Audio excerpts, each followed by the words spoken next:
ষষ্ঠ শ্রেণীর দশম অধ্যায় আবৃত্তি দশমিক সংখ্যা এর আগের লেকচারে আমরা শুদ্ধ আবৃত্তি দশমিক সংখ্যাকে কিভাবে সামান্য ভগ্নাংশে প্রকাশ করে সেটা দেখেছি। আজকের লেকচারে আমরা মিশ্র আবৃত্তি দশমিক ভগ্নাংশ সংখ্যাকে সামান্য ভগ্নাংশে প্রকাশ করা শিখব। দেখো, আবৃত্তি দশমিক সংখ্যাকে কয়ভাবে ভাগ করা হয়? দুই ভাগে। একটা হচ্ছে শুদ্ধ আবৃত্তি দশমিক সংখ্যা এবং অপরটি মিশ্র আবৃত্তি দশমিক সংখ্যা। শুদ্ধ আবৃত্তি দশমিক সংখ্যা সেই সংখ্যাগুলিকে বলা হয় যেগুলো আমাদের দশমিকের পরে পৌনঃপুনিক শুরু হয়। এগুলো হচ্ছে আমাদের শুদ্ধ আবৃত্তি দশমিক সংখ্যা। আর মিশ্র আবৃত্তি দশমিক সংখ্যা তাদের বলা হয় যেগুলো আমাদের দশমিকের পরে এক বা একাধিক সংখ্যা ছেড়ে আমাদের কি হয়? পৌনঃপুনিক শুরু হয়। যেমন 2.1 3-এর মাথায় পৌনঃপুনিক, 3.1 6-এর পৌনঃপুনিক। তাহলে এইগুলো হচ্ছে আমাদের মিশ্র আবৃত্তি দশমিক সংখ্যা। এর আগের লেকচারে আমরা অনেক ডিটেলসে শুদ্ধ আবৃত্তি দশমিক সংখ্যা এবং মিশ্র আবৃত্তি দশমিক সংখ্যা নিয়ে আমরা আলোচনা করেছি। এবার আমরা মিশ্র আবৃত্তি দশমিক সংখ্যাকে আমরা সামান্য ভগ্নাংশে প্রকাশ করব। এবার এক্সাম্পল নাও। 1 নম্বর 0.081, 8-এর মাথায় পৌনঃপুনিক, 1-এর মাথায় পৌনঃপুনিক। তাহলে দেখো, এটা হচ্ছে আমাদের মিশ্র আবৃত্তি দশমিক সংখ্যা। কেন? দশমিকের পরে আমাদের পৌনঃপুনিক শুরু হয়নি। তাহলে একে যখন আমরা সামান্য ভগ্নাংশে প্রকাশ করব, আগের লেকচারে আমরা শুদ্ধ আবৃত্তি দশমিক সংখ্যাকে যেভাবে সামান্য ভগ্নাংশে প্রকাশ করছি, ঠিক ওইভাবে আমরা এই মিশ্র আবৃত্তি দশমিক সংখ্যাকে সামান্য ভগ্নাংশে পরিণত করব। দশমিক এবং পৌনঃপুনিক ছাড়া সম্পূর্ণ সংখ্যাগুলোকে লিখে দাও। 81 ডিভাইডেড বাই, যেহেতু সংখ্যার বাম দিকে 81-এর বাম দিকে শূন্য রয়েছে, শূন্যগুলো আমাদের কোনো প্রয়োজন নেই, এবং যতগুলো সংখ্যার মাথাতে পৌনঃপুনিক রয়েছে ততগুলো 9 দাও। 1 2। এবার দেখো এখানে যে দশমিকের পরে যতগুলো সংখ্যা থাকবে আমরা এই হরে ততগুলো সংখ্যাকে লিখব।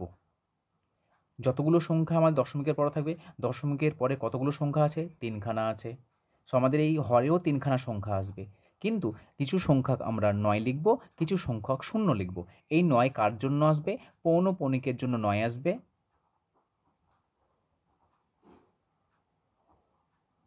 আর 0 কার জন্য আসবে? যাদের মাথায় পৌনঃপুনিক নেই, যারা পৌনঃপুনিক বিহীন। এক কথায় পৌনঃপুনিক নেই আর পৌনঃপুনিক যুক্ত।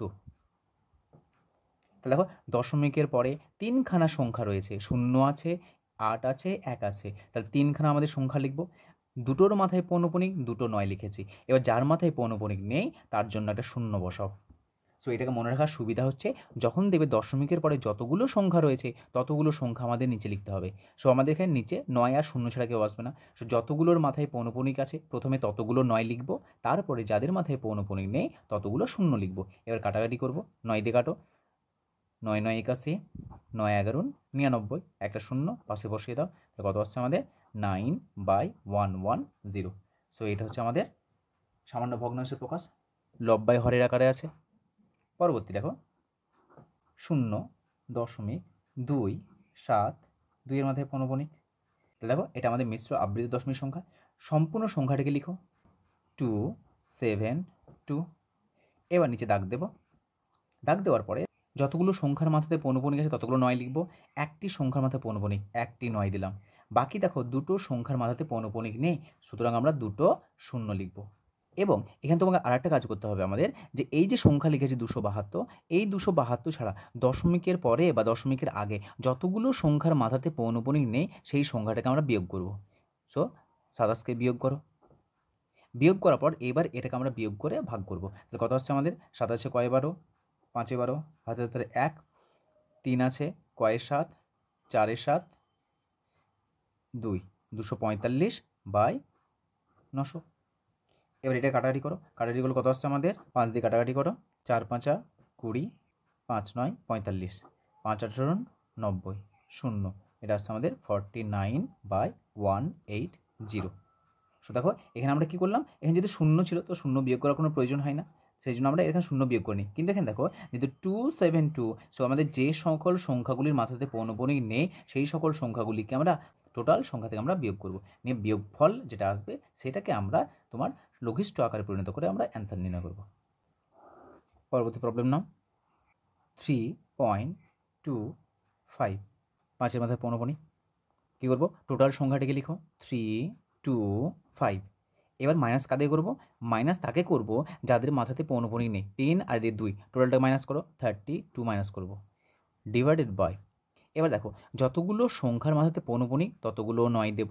দশমিকের পরে দুঘর সংখ্যা রয়েছে, দশমিকের পরে দুটি সংখ্যা রয়েছে, সো দুখানা সংখ্যা আসবে। সো একটার মাথায় পৌনঃপুনিক, তার জন্য একটি 9 এলো। একটার মাথায় পৌনঃপুনিক নেই, তার জন্য একটা 0 আসবে। এবার এটা বিয়োগ করো।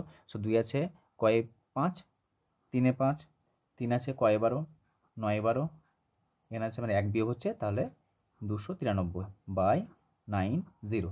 এটা আমাদের অ্যান্সার। পরবর্তী নাম্বার 4 নাও। 2.47 এর মাথায় পৌনঃপুনিক, সো কত হবে এটা আমাদের?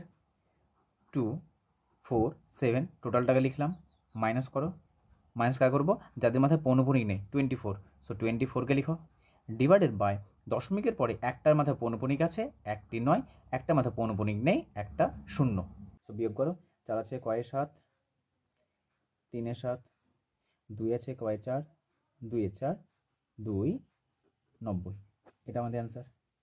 সো এইভাবে আমরা মিশ্র আবৃত দশমিক সংখ্যাকে সামান্য ভগ্নাংশে পরিণত করব।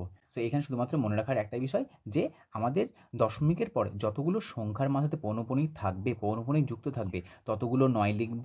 আর যে সকল সংখ্যাগুলির মাথায় পৌনঃপুনিক থাকবে না, কাদের? যে সকল সংখ্যাগুলি দশমিকের পরে আছে তাদের জন্য আমরা 0 লিখব। প্রথমে 9কে লিখব, তারপরে 0 লিখব। আর এখানে আমাদের কি আসবে? যদি দেখা গেল দশমিকের আগে অথবা দশমিকের পরে যে সংখ্যাগুলি থাকবে সেই সংখ্যাগুলিকে আমরা বিয়োগ করব।